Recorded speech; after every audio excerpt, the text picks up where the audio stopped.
नमस्कार दोस्तों, स्वागत है आप सभी का। मेरा नाम है गुरुजी सुनील चौधरी, मैं हूँ डिजिटल सक्सेस कोच और एक सक्सेस माइंडसेट कोच। आजकल मैं सुबह-सुबह रामचरितमानस का पाठ कर रहा हूँ और काफ़ी अच्छा महसूस हो रहा है। दिमाग खुल रहा है, ब्रह्मांड समझ में आ रहा है और ये भी समझ में आ रहा है कि मुझे कुछ नहीं आता। इसी दौरान मेरी थोड़ी-सी जिज्ञासा हो गई कि रामचरितमानस और रामायण में क्या फ़र्क है? तो मैंने खुद से पता किया और मैंने सोचा कि इसके ऊपर एक सुंदर सी वीडियो बनाकर आप सभी के साथ भी शेयर किया जाए कि रामचरितमानस और रामायण में क्या फ़र्क है, राइट? तो चलिए शुरू करते हैं रामायण और रामचरितमानस के छोटे-छोटे से कुछ डिफरेंसेस। नंबर 1 फ़र्क है लेखक का। लेखक में रामायण लिखी है महर्षि वाल्मीकि जी ने और रामचरितमानस लिखा है गोस्वामी तुलसीदास जी ने। अगर समय की बात करें तो रामायण लिखी गई थी त्रेता युग में, जब श्री राम स्वयं धरती पर थे और रामचरितमानस आज से लगभग 500-600 वर्ष पूर्व लिखी गई है। भाषा की अगर बात करें तो रामायण लिखी गई है संस्कृत भाषा में श्लोकों के रूप में और रामचरितमानस लिखी गई है अवधी भाषा में दोहा, चौपाई, सोरठा और छंद के रूप में।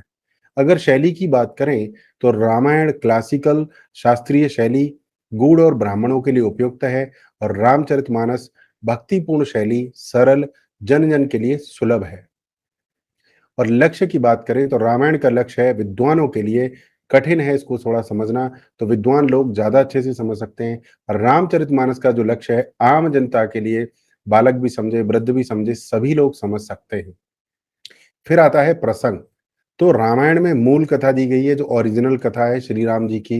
रामचरितमानस में कई टॉपिक, प्रसंग, इवेंट्स जोड़े गए हैं या छोड़ भी दिए गए हैं, राइट? तुलसीदास जी ने केवल भक्ति भावना पर जोर दिया है।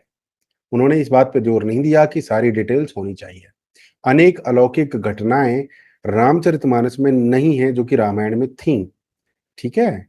ये समझना ज़रूरी है। और प्रभाव की अगर बात करें तो रामायण, आज की राम कथा जो है वो प्राय रामचरितमानस पर आधारित होती है, ना कि रामायण पर।